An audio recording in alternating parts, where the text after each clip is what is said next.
Je vous ai demandé hier de me poser des questions dans l'espace communauté de la chaîne, ce que vous avez fait, vous m'avez posé des questions, parfois un peu tordues d'ailleurs, mais pas que. Dans cette vidéo, je vous propose d'y répondre, concept novateur, étonnant, incroyable. Et en fin de vidéo, on se retrouve avec mon partenaire Sobet pour faire des galipettes et surtout des pronostics. On a de super lots à vous faire gagner sur tout ce tournoi de Roland Garros, donc restez bien jusqu'au bout. Allez, on attaque cette vidéo incroyable avec la première question de 20KL, comment réviser, passer le bac en même temps que Roland Garros. Avez-vous des tips de par votre expérience? Merci beaucoup et bonne journée. Alors évidemment, j'ai le bac.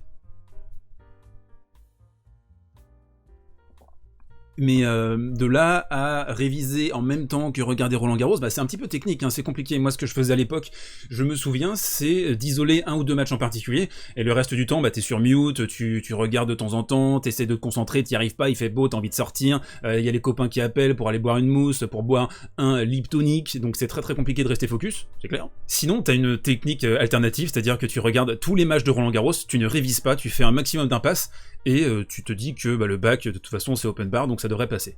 C'est pas un très bon conseil. Deuxième question du très régulier Danny Cooper, je t'embrasse Danny. Qu'est-ce qui manque à des types comme Sinner, Ruud, Rublev, pour ne citer que, pour avoir l'aura, le niveau d'un Alcaraz ou du Big Three par exemple? Je ne cite ni le Z, ni Medvedev, ni Steph qui sont à la croisée des chemins entre ces deux catégories selon moi.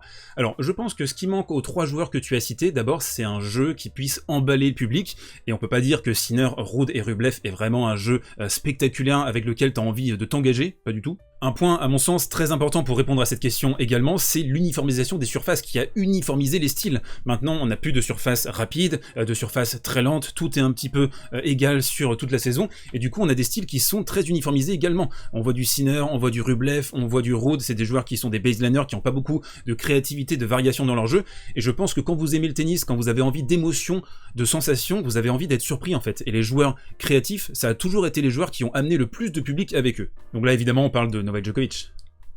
La troisième question, et je l'adore, de Supercell, que penses-tu des Tenix qui vont jouer une fois de plus les connaisseurs le temps d'un Roland Garros? Eh bien écoute, Supercell, je les attends de pied ferme, on va se les faire dans les commentaires pendant 15 jours, j'attends que ça en fait, moi je suis très excité à l'idée de couvrir Roland Garros avec vous, mais surtout de me les payer, et vous n'hésitez pas non plus de votre côté dans les commentaires à vous les farcir. Next question, c'est Miss M15 qui nous demande, selon toi, quel impact psychologique pourrait engendrer une victoire d'un next-gen ou d'un next-gen sur Djokovic et Nadal? Alors on le sait, là à Roland Garros, dans la même partie, dans la même moitié, on a Carlos Alcaraz avec Djokovic et avec Nadal, donc ça pourrait être éventuellement un scénario plausible.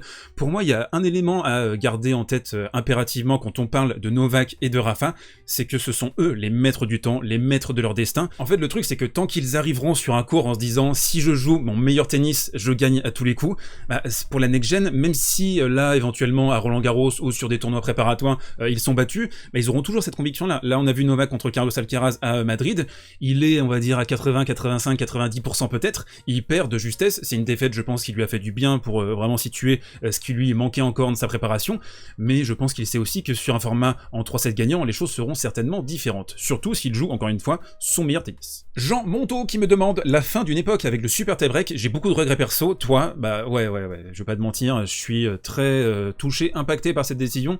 Je pense que à 6 partout, dans un 5e set, à Roland Garros, sur terre battue, où c'est beaucoup plus facile de breaker de toute façon, parce qu'on n'est pas sur gazon rapide des années 80-90 bien sûr, mais je trouve qu'il y avait une dramaturgie, il y avait un truc, il y avait une émotion, tu savais que tu rentrais dans un monde parallèle, dans un truc complètement fou, on était à la croisée entre le mental, le physique, le public aussi qui commence à s'animer, et c'est un classique pour moi des grands chelems, ça, c'est d'arriver parfois sur la fin des matchs, au milieu du 5e, à la fin du 5e, et t'es hypnotisé par un spectacle assez incroyable. Je pense que c'est aussi une bonne porte d'entrée pour les gens qui connaissent pas forcément très bien le tennis et qui allument un peu au hasard, ils tombent sur un moment dramatique, fascinant, avec des joueurs qui sont parfois un peu à bout de souffle, qui jouent beaucoup sur les premiers tours et les deuxièmes tours, parce que certains, le prize money c'est super important pour eux, les points aussi, donc c'est très très regrettable je trouve. Le super tie-break, ça enlève à mon sens cette dramaturgie. On enchaîne avec Chirian qui m'a demandé comment ça se fait qu'aucun joueur français n'arrive à se mettre dans les favoris du tournoi, Académie française, public trop exigeant, trop de pression, manque d'ouverture du sport à toutes les classes sociales comme le football.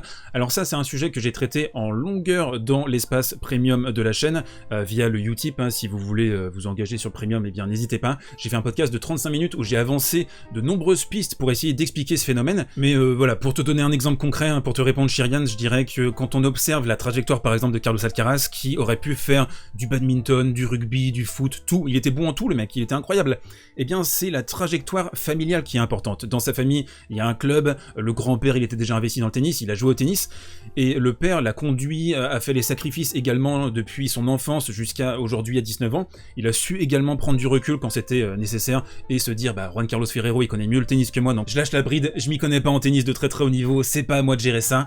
Cette lucidité, cet accompagnement, ces sacrifices, il faut qu'ils soient encouragés. Le tennis, ça coûte de l'argent, il faut des structures, il faut également une vision à long terme, et ça je pense qu'en France, eh bien on en manque. Voilà, pour te faire la réponse synthétique, la réponse en version longue, c'est en première.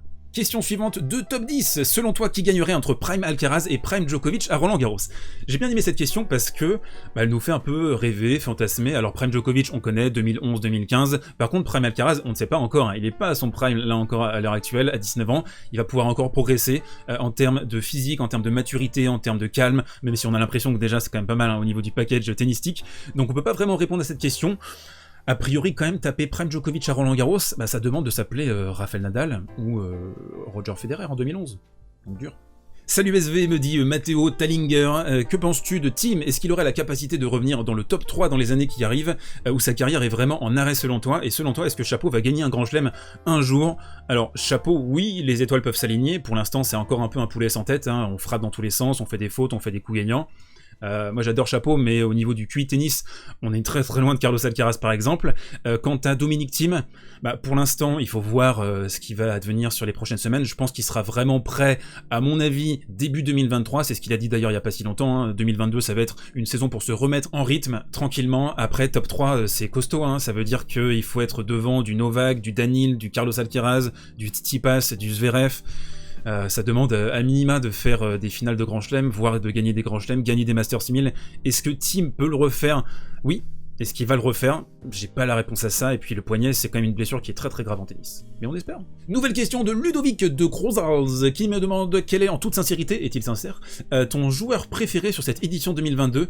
Sans déconner, no joke, je vais suivre Hugo Gaston face à Alex de Minaur, c'est un match qui me sauce énormément. De Minaur, Bip Bip Coyote, qui court dans tous les sens, qui a un démarrage de malade mental sur les amortis, d'Hugo Gaston dans des conditions a priori qui devraient être un petit peu lourdes.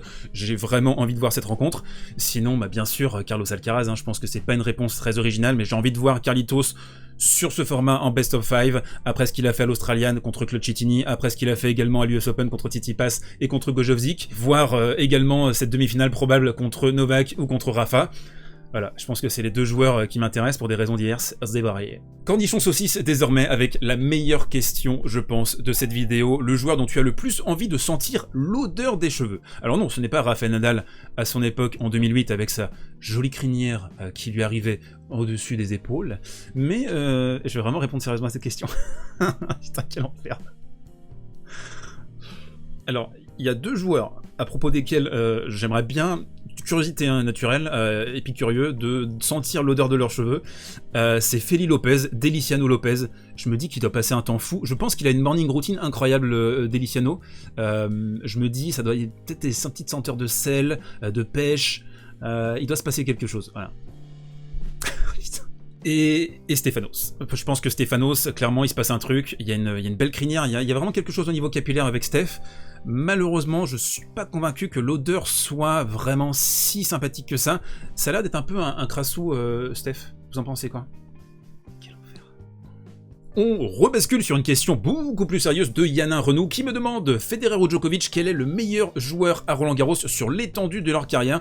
Alors ça se joue pas forcément à grand chose, mais je pense depuis la saison dernière avec 2021 et Novak qui bat Rafa en demi-finale, qui remporte le titre, ça lui fait 2 titres, 4 finales perdues. Roger lui n'a qu'un seul titre, 4 finales perdues, mais surtout il a pas battu Rafa à Roland-Garros alors que Rafa l'a battu chez lui dans son jardin à Wimbledon en mode prime en 2008, même s'il y avait encore la mononucléose. On était revenu sur ce match juste ici. N'hésitez pas à voir la vidéo. Donc je dirais que Novak est légèrement supérieur à Roger Federer sur terre battue, à Roland Garros en tout cas. Voilà, c'est mon avis. Quel est le vôtre? Roger, justement, c'est la siguiente pregunta de Azot qui nous demande, triste de ne pas avoir Roger à Roland Garros, il nous avait livré un beau match l'an dernier, son toucher de balle reste excellent, malgré un physique qui ne peut plus suivre. Oui, et justement j'y pensais assez récemment, là, ces dernières semaines, je me suis dit à un moment donné, vous imaginez, il y a des gens qui ont jamais vu Prime Roger jouer au tennis en direct, Et là, on arrive à la fin de sa carrière. C'est dingue, hein. Moi, franchement, il me manque beaucoup. Là, je suis no joke, hein. Il me manque énormément Roger. On reverra jamais un joueur comme ça, je pense, de notre vivant. Donc, on espère revoir un bout de Roger sur la fin de saison. Mais c'est dingue, il va arrêter, quoi. Voilà, c'est triste. On termine cette vidéo avec mon partenaire Sobet, hein, comme prévu. Donc, vous avez le lien dans la description. Téléchargez l'application, rentrez le code parrainage, c'est très important. Comme ça vous pouvez participer au super challenge proposé par Sobet et moi-même. Donc vous pouvez remporter une raquette, une paire de chaussures, des sacs également de tennis. Pour participer à ce challenge, rien de plus simple, vous cliquez sur l'onglet challenge, ensuite challenge Roland Garros, vous vous inscrivez et vous pouvez entrer le nombre de pronostics que vous voulez sur l'ensemble de la quinzaine. Alors moi pour demain j'ai choisi Dominic Thiem vainqueur contre Hugo Dellien, c'est Tandax, mais on est à 1,92 sur la cote, j'ai mis un indice de confiance de 5, on a 43 matchs pour Dellien sur cette saison 2022 que sur terre battue. Il a 31 victoires pour 14 défaites. Dodo, à contrario, il est à la recherche de sa première victoire, donc j'y crois moyennement, mais j'ai envie de me faire un petit frisson. En deuxième pronostic sur ce challenge, j'ai choisi Isner qui remporte le premier set face à Quentin Halys, 7-6, parce que pourquoi pas. Et troisième prono, alors c'est sur le Alcaraz Londero, moins de 29,5 jeux sur l'ensemble du match. Donc si par exemple il y a 6-4, 6-4, 6-3 dans cette rencontre, eh bien ce sera gagné. La cote elle est à 1,65, donc c'est relativement tranquillou, et je pense que Carlos Alcaraz, avec ses qualités de relance, il devrait pouvoir breaker à minima 1 à 2 fois Londero par set. Si vous avez aimé cette vidéo, n'hésitez pas à la pousser, la partager, à vous abonner, c'est très très important. On se retrouve tous les jours de la quinzaine pour vivre Roland Garros 2022 ensemble. Ici, c'est le meilleur endroit pour vivre Roland Garros, je vous le garantis, sur l'interweb international. On se retrouve donc demain pour le premier digest. D'ici là, portez-vous bien, prenez soin de vous. Des bécos.